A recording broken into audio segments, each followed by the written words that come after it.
Hi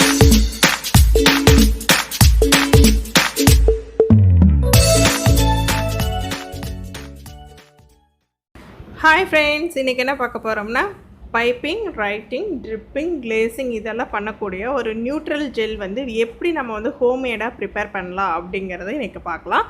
அதுக்கு first நீங்கள் வந்து ஒரு நான்ஸ்டிக் பாத்திரம் மாதிரி எடுத்துக்கோங்க. அதில் வந்து 1 கப் தண்ணி விட்டுக்கோங்க. அது கூட 4 டேபிள் ஸ்பூன் வந்து சர்க்கரை சேர்த்துக்குங்க. இது வந்து ஸ்வீட் வந்து கரெக்டாக இருக்கும். இதை விட நீங்கள் கம்மியாக வேணால் கூட சேர்த்துக்கலாம். 4 டேபிள் ஸ்பூன் சேர்த்துட்டு கூட 2 டேபிள் ஸ்பூன் வந்து கார்ன்ஃப்ளவர் எடுத்துக்கோங்க. வேறு எந்த ஃப்ளார் வந்து சப்ஸ்டியூட் ஆகாது, கார்ன்ஃப்ளவர் எடுத்துக்கோங்க. நல்லா வந்து கட்டி இல்லாமல் மிக்ஸ் பண்ணிக்கோங்க. மிக்ஸ் பண்ணிவிட்டு அதுக்கப்புறமா தான் நம்ம வந்து அடுப்பில் வைக்க போகிறோம். இப்போ ஸ்டவ் ஆன் பண்ணிவிட்டு மீடியம் லோன்னு சொல்லுவோம் இல்லைங்களா, அந்த ஃப்ளேமில் வச்சுக்கோங்க. ரொம்ப சிம் வேண்டாம், மீடியம் லோ ஃப்ளேமில் வச்சுட்டு நல்லா கட்டி இல்லாமல் இந்த மாதிரி கலந்துட்டே இருந்தால் இந்த மாதிரி ஒரு 1 or 2 மினிட்ஸ்லேயே வந்து அந்த ஒயிட்லேருந்து லைட்டு ஒயிட் மாதிரி வரும். ரொம்ப டிரான்ஸ்பரண்ட்டாக ஆக வேண்டாம். இந்த லெவல் வந்தது எல்லாம் ஆற விட்டுருங்க. பாருங்கள், இந்த மாதிரி விழுகணும். அந்த மாதிரி வந்து நீங்கள் எடுத்துக்கோங்க இந்த கன்சிஸ்டன்சியில். இப்போ நல்லா ரூம் டெம்பரேச்சருக்கு வந்துருச்சு. இப்போ இதை வந்து நான் வேணுங்கிற அளவு மட்டும் நான் எடுத்து இன்றைக்கி சீவ் பண்ணிக்கிறேன். நீங்கள் ஃபுல்லாகவே எல்லாத்தையும் சீவ் பண்ணி நீங்கள் ஸ்டோர் பண்ணி வச்சுக்கலாம். இப்போ நான் கொஞ்சமாக மட்டும் எடுத்து இது பண்ணுறேன். இது எதுக்காக பண்ணுறோம்னா, நம்ம ஆறும்போது அந்த ஆடை மாதிரியெல்லாம் இருந்தால் அது வந்து இதாகிக்கும். அதுக்காக அப்படி பண்ணுறோம்.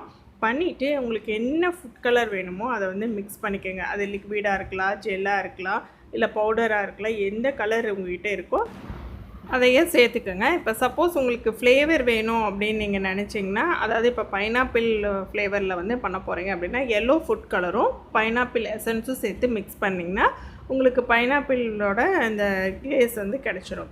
அந்த மாதிரி உங்களுக்கு எது வேணுமோ நீங்கள் வந்து அதுக்கு தகுந்த மாதிரி நீங்கள் கலரும் எசன்ஸும் மிக்ஸ் பண்ணிக்கலாம். இப்போ இதை வந்து ஒரு பைப்பிங் பேக்கில் போட்டு மேலே டைட்டாக நாட் பண்ணியிருக்கேன்.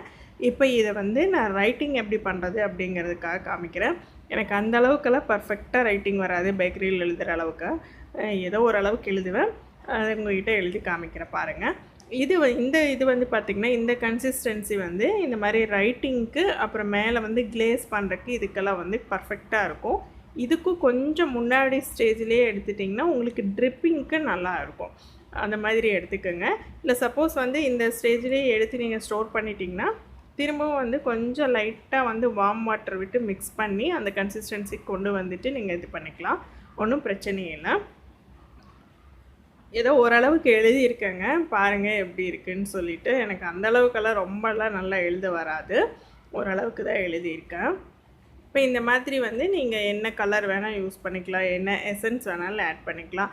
இல்லை உங்கள்கிட்ட வந்து அந்த க்ரஷ் இருந்தால் கூட, ஃப்ரூட் க்ரஷ் இருந்தால் கூட நீங்கள் மிக்ஸ் பண்ணிக்கலாம். இப்போது ஒரு கேக் மேலே எப்படி கிளேஸ் பண்ணுறது அப்படிங்கிறத காமிக்கிறதுக்காக ஒரு கேக் டின்னில் வந்து நான் அப்ளை பண்ணி காமிக்கிறேன். இப்போ கேக் டின்னுன்னு கேட்டு கொஞ்சம் வெளியில் தெரியும் அப்படிங்கிறதுக்காக நான் கொஞ்சம் அதிகமாக எடுத்திருக்கேன். ஆனால் நீங்கள் கேக் மேலே வந்து போடும்போது ஜஸ்ட் ஒரு 2 ஸ்பூன் இருந்தால் கூட போதும், உங்களுக்கு வந்து நல்லா ஃபுல்லாக கவர் பண்ணிடலாம். இப்போ நான் வந்து இதில் வந்து ஒரு கிட்டத்தட்ட ஒரு 3 ஸ்பூன் போல் போட்டிருக்கேன்.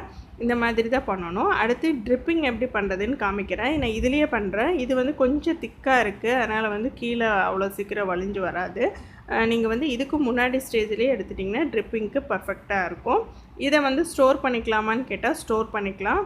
மேக்ஸிமம் 3 months வரைக்கும் நீங்கள் ஃப்ரிட்ஜில் ஸ்டோர் பண்ணிக்கலாம். ஆனால் அவ்வளோ தூரம் நான் எதுவும் ஸ்டோர் பண்ணுறதுக்கு சஜஸ்ட் பண்ண மாட்டேன். எதாக இருந்தாலும் நீங்கள் வந்து ஃப்ரெஷ்ஷாக பண்ணுறது தான் ரொம்ப நல்லது.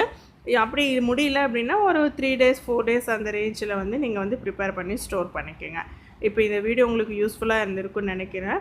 உங்களுக்கு ஏதாவது டவுட்ஸ் இருந்துச்சுன்னா கமெண்ட் பண்ணுங்கள். நம்ம சேனலை இது வரைக்கும் சப்ஸ்கிரைப் பண்ணலைன்னா மறக்காமல் சப்ஸ்கிரைப் பண்ணிவிட்டு பெல் ஐக்கானையும் ப்ரெஸ் பண்ணிக்கோங்க. அப்போ தான் போடக்கூடிய வீடியோஸோட நோட்டிஃபிகேஷன் உங்களுக்கு உடனுக்குடன் வரும். நம்ம சேனல் பிடிச்சிருந்தால் லைக் பண்ணுங்கள், ஷேர் பண்ணுங்கள், என்ஜாய் பண்ணுங்கள்.